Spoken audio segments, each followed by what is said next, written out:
So I was really lucky to be able to chat to two of our top recruitment consultants at Entelect. They really shared some great insights and great things that can really help you if you're on the journey to finding a new career or new job. And yeah, I myself really learned a lot. It was really insightful. I really enjoyed listening to them. The first video we chatted to Tabiso, and yeah, that video is already up, so if you haven't seen that, do check that out. This video we get to listen to Edwin. He really gives some good tips on CVs. He chats more around the more experienced hires, so if you're looking to go from junior, intermediate, even senior level, I think this one is great for you. But honestly, I feel like no matter what level you're at in your experience or career journey, I feel like both videos are really insightful, and I'm quite sure no matter what, you'll take away something and learn something really valuable by listening to them. So yeah, I hope you enjoy, and as always, if there's any feedback, if you have any questions that you'd like to ask them directly, please do comment below. I'll see if I can get them to answer it. But otherwise, enjoy. So my name is Edwin. I am a senior talent specialist with Entelect. I've been here for almost 4 years next month.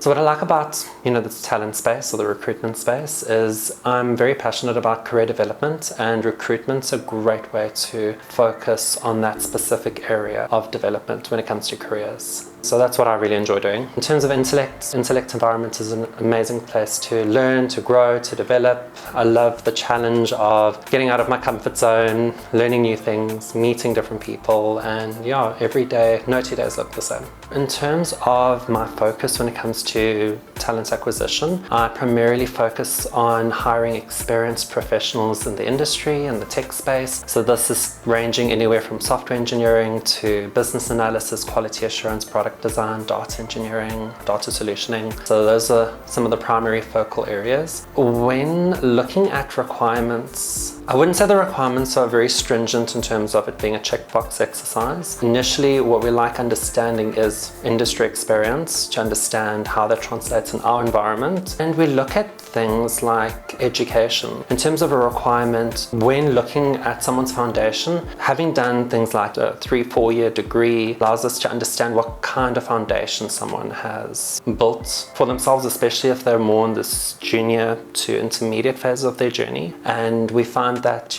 programs, engineering programs, computer science programs, and that do generally help quite a bit in forming that foundation to set you up for success. Professionals that have gained experience beyond, say, 6 years, for example, where you're moving, think about it more like you're moving more to the senior phase of your journey. Then we look at what, industry has taught you in that regard, because, you've had enough time in industry to build that foundation over time. I think there's different ways to build a foundation. Those are some good ways to go about doing it, and those are some things that we do look at. We're looking at someone that's in an intermediate role. Generally, that kind of professionals more or less within the, let's say, the 3, 4, 5, 6 year, broad ranges. I don't think, putting a specific number on it gives a precise indication. So we look at almost like a phase of like someone's journey, but generally around that, let's say the 3 to 4, 6 year mark. I think some of the primary factors that we're looking at is, again, foundation. What foundation has this individual built, their software engineering skills and fundamentals on, and then what industry experience have they now gained on top of that. And so generally we're looking at skills, experience, and foundation at that point. You can apply this across the board, but I would say just in this case, those are good starting points. And again, we're looking at relevant experience, at what scale has the individual maybe worked on projects, like what are the scale of those projects, what is the relevance in terms of the tech, is there good transferability in terms of tech, how much experience has the person gained across the stack, is it back end, is it front end, is it full stack. So those are different things that we're looking at. In terms of CV layout, like readability is important, so being able to share almost like bullet points of the work that you're doing and expanding where necessary in terms of the different technologies in that and the role that you played on the project.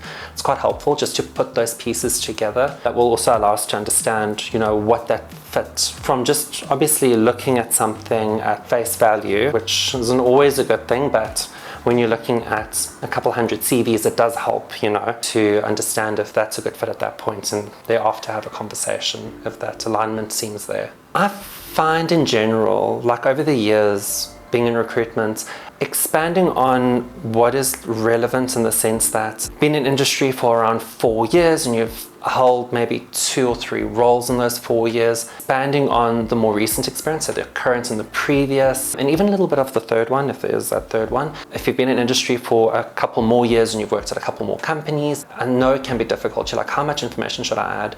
And again, I think maybe add that rule of what is relevant, like in the past, let's say 5-6 years, what has been the most relevant, and then expanding on those areas. And it's okay to condense earlier experience, because that's usually at the beginning of your journey. The conversation that you'll have with the person will give you the opportunity to unpack, what is relevant in that phase. I think tips when it comes to putting a CV together, try keep it as impactful but light as possible.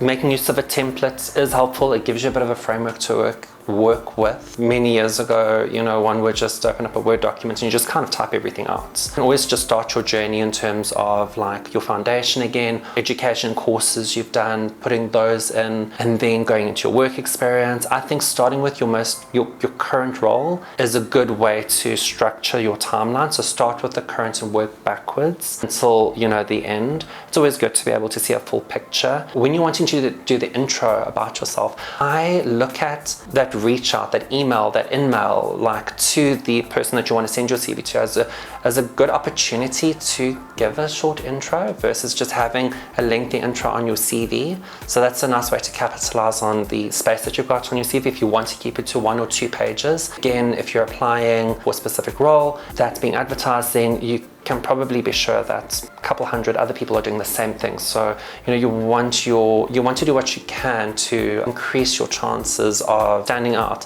So yeah, a short impactful CV. That intro can be very helpful if you know the person's name that you're going to be sending the CV to, because oftentimes you'll see the name of the person, or LinkedIn's a great way to see if someone's advertising a role. Then address it to that person, and it takes a little bit of time. You can have a standard template of how you want to introduce yourself, but customize it a little bit.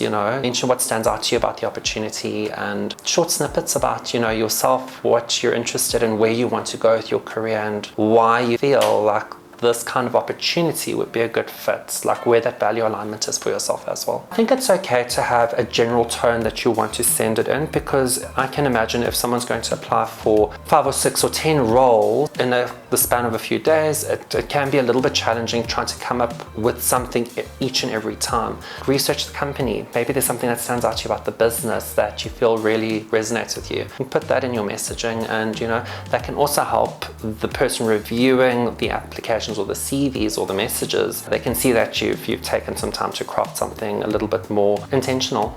I know I said no 2 days look the same, but if I had to give a day-to-day, me and my team were constantly engaging with professionals in the industry. So we are always on the lookout for talented people. We do a lot of research on the market, the industries, the different organizations in different industries, and that's really just understanding what that layout looks like. And then we are talking to people every day. The cool thing is, and this is where that no 2 days really look the same, is that everyone's journey is unique.